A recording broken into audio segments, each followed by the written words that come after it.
በስመ አብ ወወልድ ወመንፈስ ቅዱስ አሐዱ አምላክ አሜን። የአምላካችን የቅዱስ እግዚአብሔር ቤተሰቦች፣ የእመቤታችን የቅድስት ድንግል ማርያም የቅዱሳን ሁሉ ወዳጆች እንደምን ሰነበታችሁ? ደህና ናችሁ ልጆች? አሜን። ለዚህ ሰዓት ጠብቆ ያደረሰን ቸር መሐሪና ርኅሩኅ አባታችንና አምላካችን ቅዱስና ሕያው እግዚአብሔር ምስጋና ይድረሰው። ባለፈው በክፍል 55 መንፈሳዊ ትምህርታችን መሥዋዕትነትን ለመክፈል የተዘጋጀ ማንነት በሚል ርዕስ መማማራችን ይታወሳል። ይህ ክፍል ታዲያ የማቴዎስ ወንጌል ምዕራፍ 7 ቁጥር 21 ላይ በሰማያት ያለውን የአባቴን ፈቃድ የሚያደርግ እንጂ ጌታ ሆይ ጌታ ሆይ የሚለኝ ሁሉ መንግሥተ ሰማያት የሚገባ አይደለም ያለውን ትምህርት መሠረት ያደረገ ነበረ። በዚህም ክፍል መሥዋዕትነት መክፈል ማለት ፍቅርና ታማኝነት የሚገለጥበት፣ ታዛዥነትም የሚመዘንበት እንደሆነ ተመልክተናል።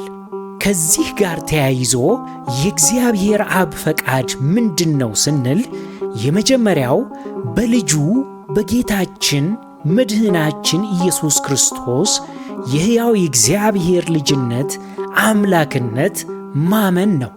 በመቀጠልም ፍላጎትን መሰዋት፣ ፍላጎታችንን የሥጋ ፈቃዳችንን በእግዚአብሔር ፊት መሥዋዕት አድርገን ማቅረብ እንደሚገባን ተመልክተን ነበር።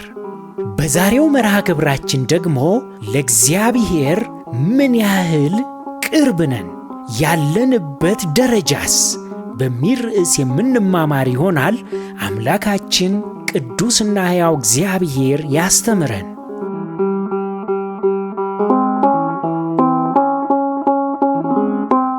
ከዛሬ 35 ዓመታት አስቀድሞ ገና የ7 ወይም የ8 ዓመት ልጅ እያለሁ በሰንበተ ክርስቲያን እሁድ ሊጠባ ከሌሊቱ 10 ሰዓት አካባቢ ካለሁበት ውድቅት ሌሊት በለሆሳስ አንድ ድምፅ ይጠራኛል።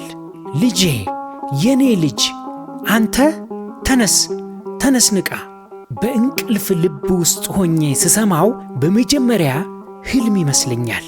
ድምፁ እየጨመረ በእጆቹም የተከናነበ ሰውነቴን በአባት ድሳሴ በስስት ሲያሻሸኝ ሕልም ሳይሆን እውን መሆኑን አረጋግጣለሁ። ነቅቼ ብሰማም ታዲያ አውቆ የተኛ ቢቀሰቅሱት አይሰማም እንዲሉ እንዲተወኝ ጆሮ ዳባ ልበስ ብዬ ጸጥ እላለሁ። በልጅነት መረዳቴ በዚች ሽወዳ ብዙ እንቅልፎችን ለማጣጣም ችያለሁ።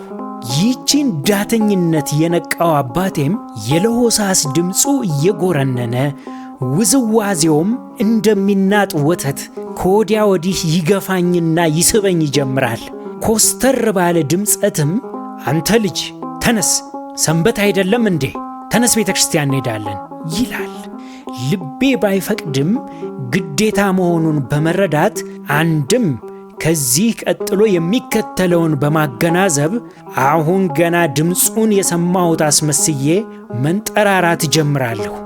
ይገርማል። የአባቴ ጥበቡና አርቆ አሳቢነቱን የምረዳው ዛሬ ላይ ሆኜ ነው። በእውነትም ጠቢብ ነበር። ጠቢቡ ሰለሞን በምሳሌ መጽሐፉ ምዕራፍ 22 ቁጥር 15 ላይ ስንፍና በሕፃን ልብ ታስሯል፣ የተግሣጽ በትር ግን ከእርሱ ያርቃታል እንዲል ለካንስ እርሱ በልቤ የታሰረው ስንፍና በቁጣና ግሳጼ ሲያርቀው ነበር አባቴ። እንደ እውነቱ ከሆነ አሁንም ድረስ ቢሆን እንደ ሰንበት ዕለት ጣፋጭ እንቅልፍ ያለበት ቀን የለም። አቤት የሰንበት ቀን እንቅልፍ ሙቀቱ፣ ምቾቱ፣ የእንቅልፉ ጥልቀትና መጣፈጥ! ለሥጋ አርነትን አትስጡት እንደተባለ ሰንበት ዕለት ከእንቅልፉ የነቃ ሰው ወዲያው ተነስቶ ማማተብ ካልቻለ፣ ለሥጋው ምቾትን ከሰጠ እስኪ ለአንድ 5 ደቂቃ ወይንም 10 ደቂቃ ሸለብ ብዬ እነሳለሁ ካለ ቻው ጤና ይስጥልኝ። በጣም ከጎበዘ ቅዳሴው ተጠናቆ እትው በሰላም ሲባል ነው ከእንቅልፉ የሚባን ነው። የሆነው ሆኖ ጸጋ እግዚአብሔር ወይንም በረከት ለትጉሃን እንጂ ለሰነፎች ለእንቅልፋሞች አትሰጥምና መትጋት ይኖርብናል። ይህንን ምሳሌያዊ ሕይወት ወደ ትምህርታችን ስናመጣው ታዲያ ይህ ታሪክ የእኔ ብቻ አይመስለኝም። የብዙዎቻችን የልጅነት ሕይወትን የሚያስታውስ ተመሳሳይ ታሪካችን ይመስለኛል። አባቶቻችን እንግዲህ ከዚህ ጊዜ ጀምረው ነው ፍቅረ እግዚአብሔርን በልባችን የዘሩት። ዛሬ ላይ እኔ በሥጋ ጎልምሼ የልጆች አባት ሆኛለሁ። ጥያቄው ግን በሥጋ ብጎለምስም ያኔ በልቤ የተዘራው ዘር በቅሎ አድጎ ጎልምሶ ፍሬ አፍርቷል ወይስ አሁንም ገና በቡቃያ ወይም ዘሩ እስከነ ጭራሹ በወፎች ተበልቶ ጠፍቷል ወይ ነው ጥያቄው። ስለ ጌታዬ ኢየሱስ ክርስቶስ ብዙ ሰምቻለሁ ሳስቀድስ በሰንበት ትምህርት ቤት በየጸሎቱ በስብከቱ ወዘተርፈ። እንደ እውነቱ ከሆነ ስለ እርሱ አውቃለሁ እንጂ እርሱን በቅርበት አላውቀውም። ስለ ጌታችን በመረጃ ማወቅና ቀርቦ ተቀራርቦ እርሱን በማወቅ መካከል ታላቅ የሆነ ልዩነት አለ። እግዚአብሔርን በዘልማድ ሳይሆን በረጅሙ የሕይወት ጉዞ ፈቃድን አሳልፎ በመስጠት ስለ እርሱ በመራብ ራስን ለለውጥ ክፍት በማድረግ ደረጃ በደረጃ ቀስ በቀስ በቅርበት እናውቀዋለን። እርሱን ለማወቅ በየዕለቱ በምንቆፍረው ጥልቀት ልክ ራሱንም እየገለጠልን ይሄዳል። እንደ እውነቱ ልጆቹ እርሱን ለማወቅና ለመቅረብ ከሚያደርጉት መፍጨርጨር በላይ እግዚአብሔር የሚደሰትበት ነገርም የለም። ለቸልተኛና ሰነፎች ራሱን አይገልጥም። ይልቁንስ አብዝተው ለሚፈልጉት ለሚናፍቁት እንደ ሙሴ ግርማህን አሳየኝ ብለው ለሚጮኹት እንጂ። እግዚአብሔር ሁሉን ይወዳል፣ ይጠብቃል፣ ይረዳል። ነገር ግን ተግተው ለሚፈልጉት ብቻ ይገኛል። የዛሬው ትምህርታችን ለብ ላሉና ለሰነፍ ክርስቲያኖች ብዙ ምቾት የሚሰጥ ላይሆን ይችላል። ምክንያቱም ብዙ በስውር የተደበቁ ማንነቶችን ወደ ብርሃኑ ስለሚያወጣ ራሳችንን እንድንመዝን ስለሚያደርገን። እግዚአብሔርን ምን ያህል እንቀርበዋለን? ስናውቀው ንግግራችን፣ የአኗኗራችን ዘይቤ፣ ፍቅራችን፣ ዓለሙን የምናይበት መነጽር ሁሉ መቀየር ይጀምራል። እግዚአብሔር ልጆቹ በጥልቀት እናውቀው ዘንድ እየፈቀደ ስለምን ከላይ ከላይ ብቻ በማወቅ እናርቀዋለን? ወደኛ በቀረበ ልክ ለምን ቸል ገፋ ገፋ ስናደርገዋለን? ይህ በፍጹም ከኛ ይራቅ። በዚህ የትምህርታችን ክፍል ከስሚ ስሚ በአካል ተገኝተን ከርቀት በቅርበት ከላይ ከላይ ወደ ውስጥ ዘልቀን ለእግዚአብሔር ያለንን ቀረቤታ በ6 ደረጃዎች ከፋፍለን ራሳችን ያለንበትን ደረጃ እንመዝናለን። ማስተዋሉን እግዚአብሔር አምላካችን ይስጠን።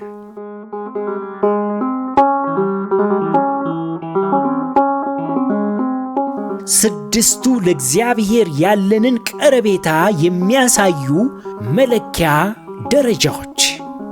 ከእነዚህ ደረጃዎች መካከል የመጀመሪያው ስለ እግዚአብሔር ማወቅ ነው።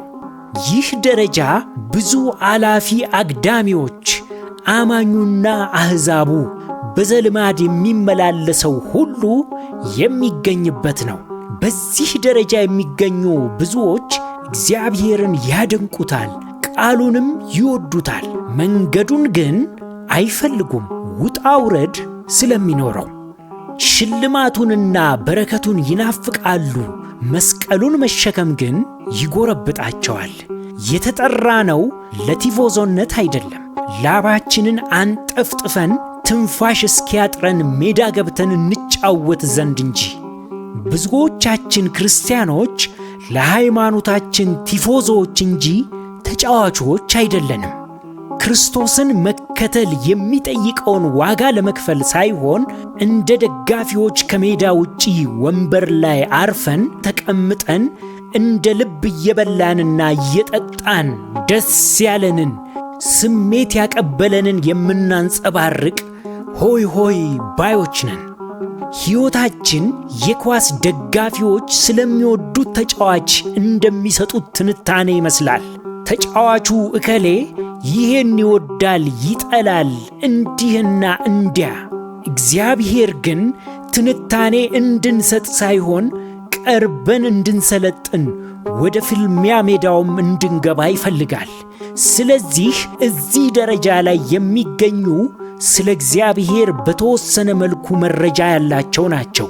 ነገር ግን ውስጥ ገብተው የሚጫወቱት ቀጥሎ የሚመጣው ደረጃ ላይ የሚገኙት ናቸው። ሁለተኛው ደረጃ በእርሱ ማመን ነው። ወቀሳ የሚበዛበት ደረጃ።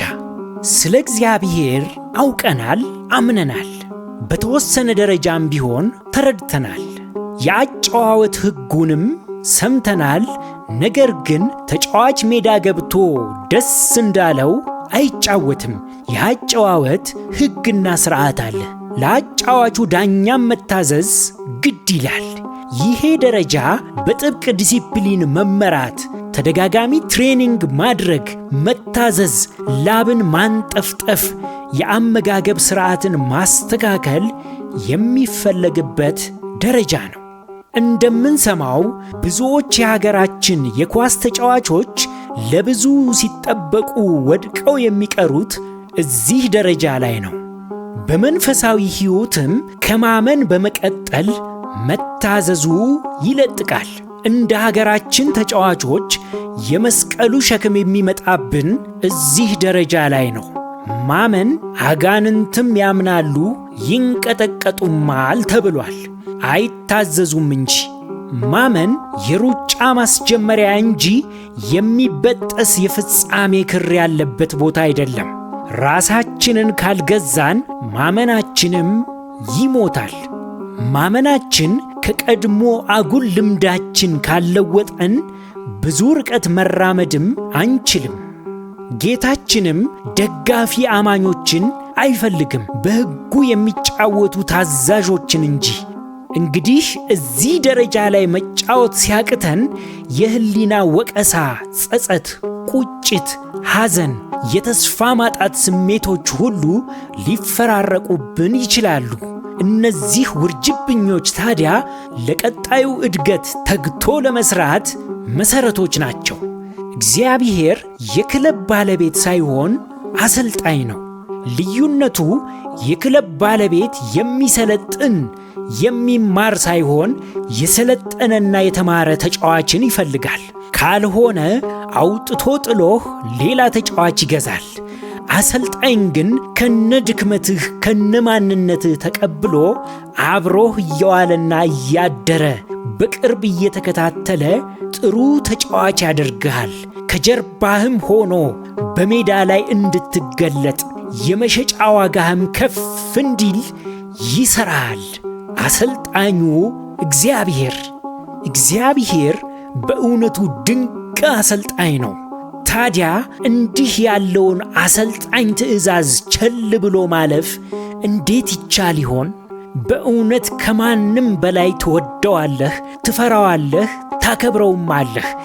በዓለም ፊት የአንተ የሚገለጥ ማንነት የእርሱ ውጤት ነውና አሰልጣኝህን ከልብህ አምነህ ለቃሉም ታምነህ ኑር።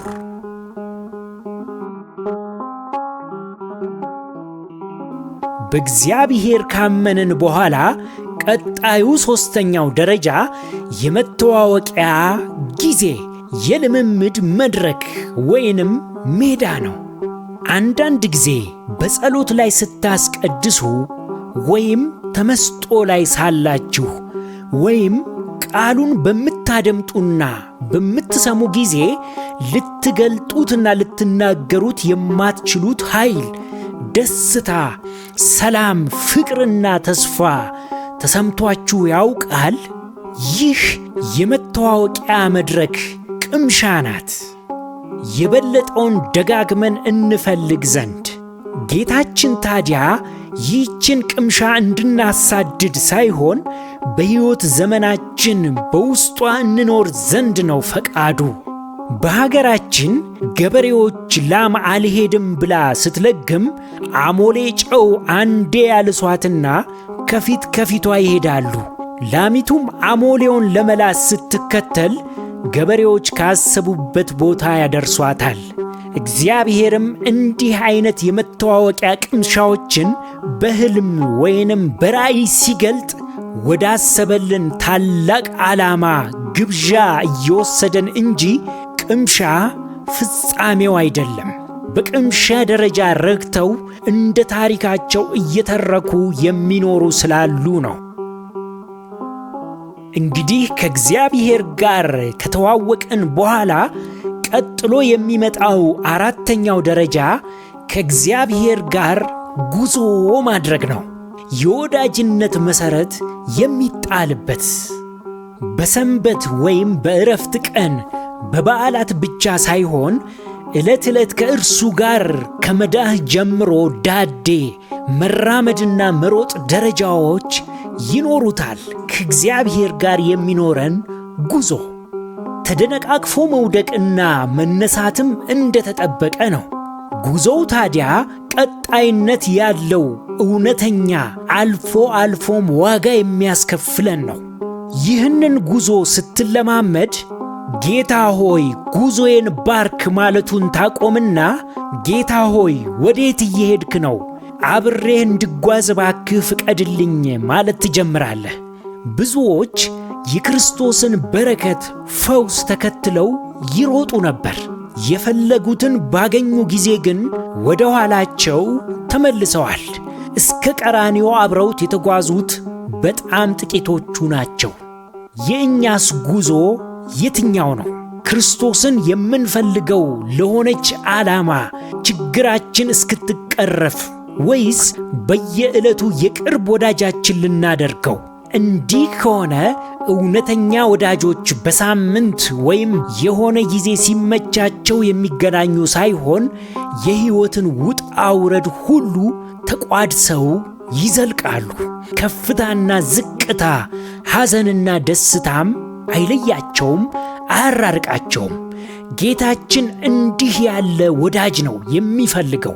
አልፎ ሄያጁ ወይንም ጉዳይ ሲኖረው የሚፈልገውን አይደለም። እንግዲያውስ ለጉዞው ዝግጁ ነን? እንዲያ ከሆነ ጉዞው ወደ ቀራንዮ መሆኑን አስተውሉ። ይህንን ደረጃ ስናልፍ ቀጥሎ የሚመጣው አምስተኛው እግዚአብሔርን መውደድ ነው። መቀራረቡ የሚጠልቅበት የጠለቀ ወዳጅነት የሚገነባበት ደረጃ። እዚህ ደረጃ ላይ ስትደርስ ከእግዚአብሔር የሚገኘው በረከትና የሚመጣው ቅጣት አያሳስብህም። ብቻ ከውስጥህ ከጥልቁ ልብህ እግዚአብሔርን ትወደዋለህ። ምኞትህ የበለጠ ለመቅረብ እርሱን ለማወቅም ትጥራለህ። ምንም ዋጋ ቢያስከፍልህም ለመክፈል ዝግጁ ትሆናለህ። ከመቀበል ይልቅ ለመስጠት። ድካማችንን የሚያውቀው ቸር ጌታም ያደገ የሰለጠነ ማንነትን ሳይሆን ሊያሳድግህ ወደ ከፍታውም ሊስብህ ቅዱስ ፈቃዱ ነው። በእውነትም ለእርሱ ያለ ፍቅር እያደገ ሲመጣ ከእርሱ ከመጠቀም ይልቅ ስለ እርሱ ለመጎዳት ለማጣት ትሻለህ። እውነተኛ ፍቅር ማመን፣ መታመንና ሁሉን አሳልፎ መስጠት ማለት ነው። ቀጣዩ የቀረቤታ ደረጃ እጅግ ከፍተኛው የመጨረሻው ትልቁ ደረጃ ነው። ከእግዚአብሔር ጋር አንድ መሆን፣ የአንድነት ደረጃ እጅግ ጥልቅ የሆነ መንፈሳዊነት ያለውና ሙሉ በሙሉ እጅን የምትሰጥበት ደረጃ ነው። ለራስህ መኖር አቁመህ ክርስቶስ ባንተ ሕይወት ሕያው ሆኖ የሚኖርበት፣ ልብህ ሐሳብህና ፈቃድህ ከእርሱ ጋር አንድ የሚሆንበት ታላቁ ደረጃ።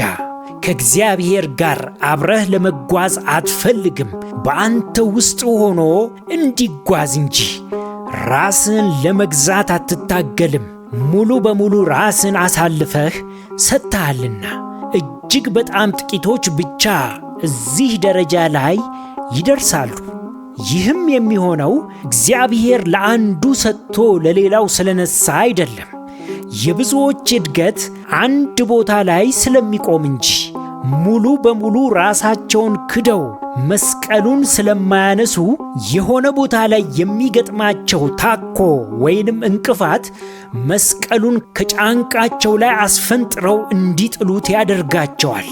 የሚያሳዝነው ነገር ታዲያ በመጀመሪያ ካሉበት ደረጃ መራመድ ይደክማሉ፣ ይቆማሉ፣ ወደ ኋላም መንሸራተትን ይጀምራሉ። መድከም ያለ ነው። መቆምም ድካምን ተከትሎ ሊመጣ ይችላል። መንሸራተት ከተጀመረ ግን የቁልቁለት ጉዞን ማቆም እጅግ አስቸጋሪ ይሆናል። ከእግዚአብሔር ጋር አንድ ስትሆን አካላዊ ስለሆንክ ሰዎች አንተን ያዩሃል፣ የክርስቶስን ጠረን ግን ያሸታሉ። አንተም እንደ ውሃ አስተላላፊ ቱቦ ቁስነትህ ይቀርና የሰማዩ አባትህ ነጸብራቅ ደም ግባቱ የመንግሥቱ መዓዛ በአንተ ላይ ማወድ ይጀምራል። ከእግዚአብሔር ጋር ባገኘኸው አንድነት የተለዩ ብዙዎችን ወደ እርሱ ኅብረት ትስባለህ። በአንተ ሕይወት የእግዚአብሔር ታሪክ የሚገለጥበት ተወዳጁና ትሑቱ ሕይወታችን ኢየሱስ ክርስቶስ በአንተ ሥጋ ተገልጦ ይራመዳል። ፈቃዱ ፈቃድህ ይሆናል። ድንቅ ነው። በእውነቱ ሰውን ወዳጅ የሆነው አባታችን ፈቃዱ እስከዚህ ደረጃ እናድግ ድረስ ነበረ። ምን ያደርጋል ታዲያ ልጆቹ ማስተዋል አልቻልንም። ያሳዝናል። እርሱ በዚህ ጥልቀት እናድግ ዘንድ ቢፈልግም ከላይ ሆንበት። ስለዚህ ግማሽ ደረጃ ላይ አንቅር። እባካችሁ ልጆች ክርስቲያኖች፣ እግዚአብሔር በዚህ ደረጃ እየጠበቀን ግማሽ ደረጃ ላይ አንቅር። ደረጃው ቢያደነቃቅፈንም ከወደቅንበት ሆነን እጃችንን እንዘርጋ። ሊያነሳን የታመነ ነውና የጠራን። ጌታችን መድህናችን ሩኅሩሁ ኢየሱስ ክርስቶስ ከእርሱ ጋር አንድ ወደ መሆን እናድግ ዘንድ በቸርነትና ምሕረቱ ይርዳን፣ ያግዘን። አሜን።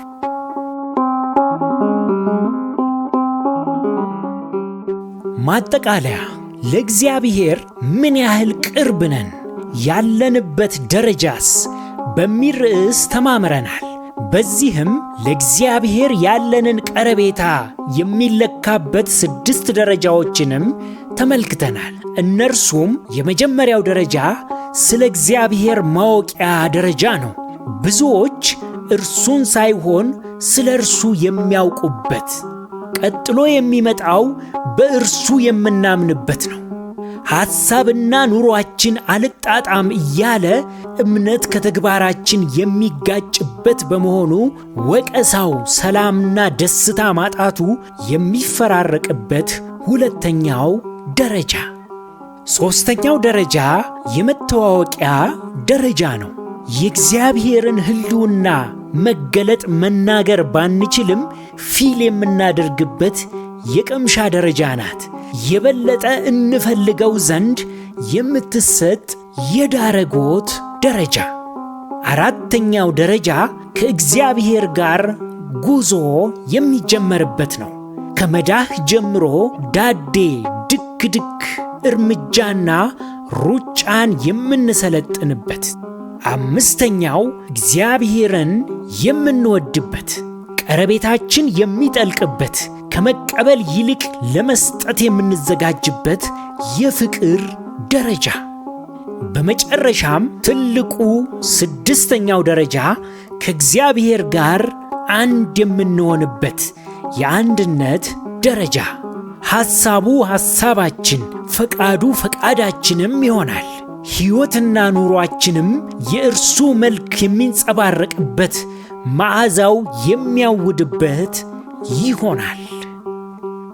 ልጆች፣ የዛሬው መርሃ ግብራችንን ከማጠናቀቃችን በፊት ለመወያያ የሚሆኑ ጥያቄዎችን እናቀርብላችሁ። በጥያቄዎቹ ላይ ተወያዩበት። የመጀመሪያው ጥያቄ ከላይ ከጠቀስናቸው ከእግዚአብሔር ጋር በሚኖረን ቀረቤታ ላይ እናንተ የትኛው ደረጃ ላይ ትገኛላችሁ? ካላችሁበት ደረጃ ከፍ ለማለት ያላችሁ ፍላጎትና ጥረትስ ምን ይመስላል? በእነዚህ ነጥቦች ላይ ተወያዩባቸው። የዛሬው መርሃ ግብራችን ይህንን ይመስል ነበር። ያስተማረን የመከረን የአባቶቻችን የቅዱሳን አምላክ የእኛም አምላክ ቅዱስና ሕያው እግዚአብሔር ምስጋና ይድረሰው። የእግዚአብሔር ቸርነት፣ የእመቤታችን የቅድስት ድንግል ማርያም ማላጅነት፣ የጻድቃን የቅዱሳን ሁሉ ተራዳይነታቸው አይለየን። ወስብሐት ለእግዚአብሔር።